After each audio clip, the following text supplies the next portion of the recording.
Welcome back. A lot of the time, matinee games, when I watch them and I review them for all you fine people on the internet, they feel like matinee games. They're not very passionate. They're not necessarily great games with fantastic hockey the whole way through.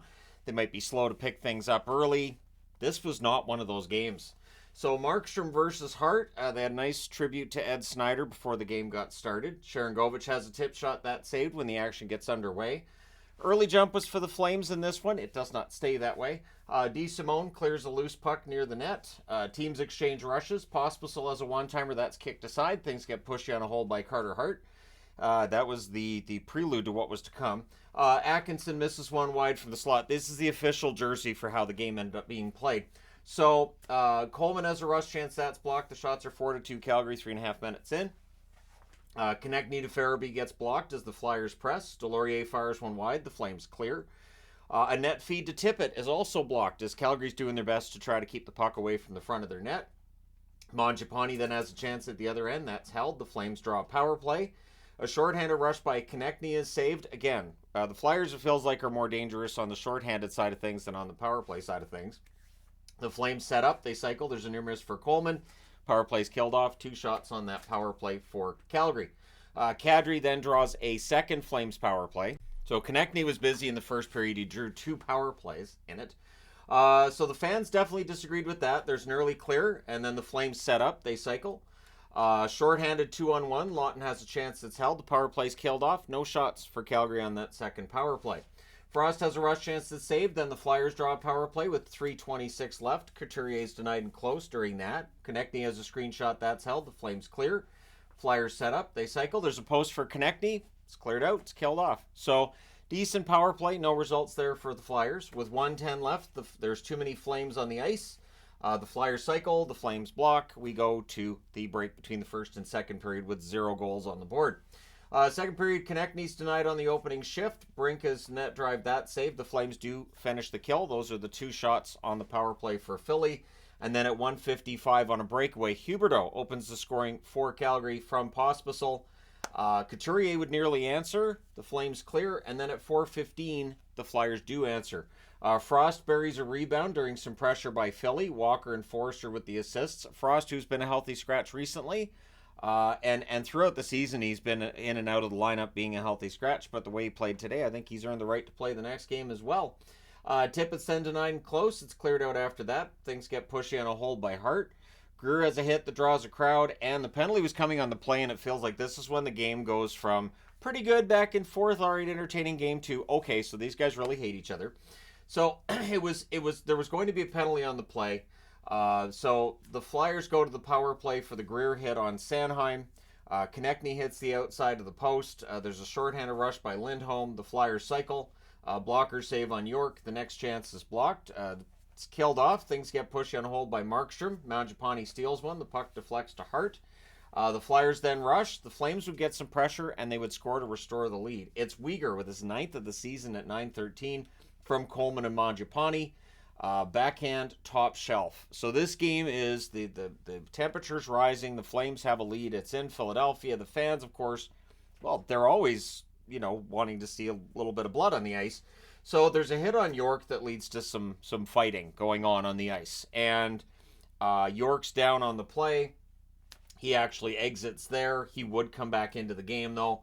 And it was Lindholm that made the hit. Now, initially, they made it a 5-minute hit. And this is something referees are doing now so that they can review the play and see whether or not it's a 5-minute penalty or a 2. I'm glad they do this. And I understand there are people who don't like all the stoppages and everything. But I'm glad that now we have officials double-checking on these plays and deciding whether or not it's a 5-minute or a 2. Better than calling it a 2-minute and then realizing after, oh boy. And the review being put in place by the NHL, I think it was a good call. So on the review, they drop it to 2 minutes. Now, they also give Lindholm 2 minutes for roughing on top of the 5 minutes for fighting, so he's out for 9 minutes.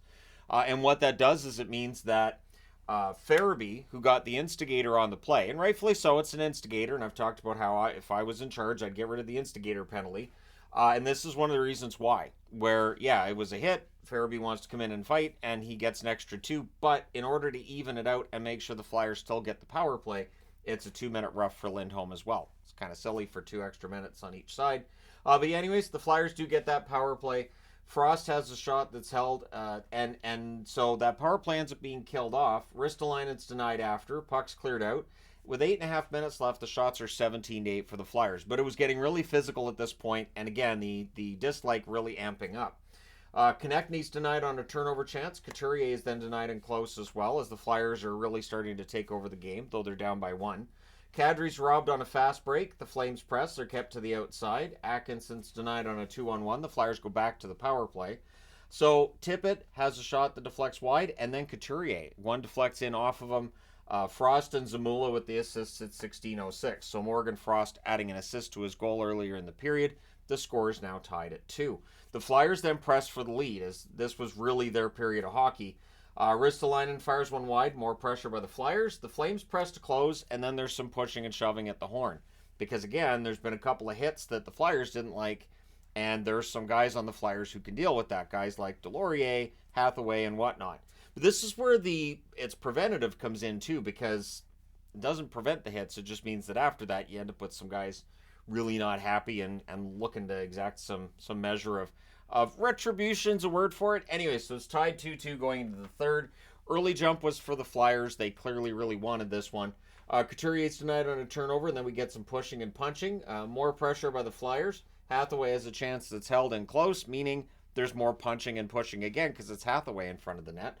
We get a power play for the Flames that results from that because of, I believe it was contact on the goaltender that caused Hathaway to go to the box. The fans disagree. But then on a breakaway at 2:27 early in the power play, Konechny scores. So this is the danger part with the Flyers. Their penalty kill is fantastic. Lawton and York with the assists. That is the 5th shorthanded goal for Konechny. It's pretty good. I think he's tied for the lead with Holmstrom from the Islanders. Ruzicka has a net feed, near miss there. It's cleared out. The Flyers do finish the kill. The Flames press after it's done. Flyers nearly catch Markstrom out of the net, but the Flyers cover for him and they clear it out. Couturier has a rush chance that's held. The shots are 7-1 Philadelphia 8 minutes into this period. Fans call one. The referee doesn't. The Flames press at the half. Hanifin has a shot that's tipped wide. It's cleared out. A net feed to Walker gets defended. The Flames clear out after that. Mangiapane has a one-timer that's held. The Flames score, but immediately the referee goes, nope. And yeah, it was no goal. They were calling an interference penalty on Zary on the play as the goal was being scored. So it doesn't count. Zary's not happy as he goes to the box, obviously. But yeah, when you cross-check a player who doesn't have the puck, isn't near the puck, it's interference or cross-checking one way or the other. Maybe that was what he's mad about. Maybe he's like, hey, I cross-checked him. I didn't interfere. So that happens. There's a shorthanded backline chance that's held. The Flyers set up. They cycle. Couturier can't bury a rebound chance. There was a shorthanded backline rush, but he was out of gas. It was near the end of his shift, so he just basically dumps it in and leaves the ice. There's another clear that ends it. There were 2 shots for Philadelphia on that power play, neither of them of the dangerous variety. Flames press with 4 minutes left. They would pull the goaltender with 2:25 left. The Flyers ice the puck with 3.8 seconds left. What that allows is that they get their energy back up, and then after those 3.8 seconds are done, everybody can start punching again. So that's what happens. There's a lot of punching, and the Flyers, with all the punching going on, end up emerging with a 3-2 victory. They go to 20-13-6 with the win, a much-needed victory. Calgary drops to 17-17-5 with the loss. Shots on net, 9-8 Philly in the first, 24-10 for the Flyers in the second, 9-6 Philly in the third. They outshoot Calgary 42-24. Hits, or power plays, I should say. Calgary 0 for 3, Philadelphia 1 for 6. The hits 20-11 for the Flyers. Markstrom saves 39 out of 42, and at the other end, Hart saved 22 out of 24. So the goaltending was good. The hitting was fun. I'm surprised there was only 31 hits in this game. There were way more punches than that. But let me know your thoughts in the comment section below as always. Don't forget to hit like and subscribe if you haven't done so already. Thank you guys so much for all your support. I will talk to you again soon.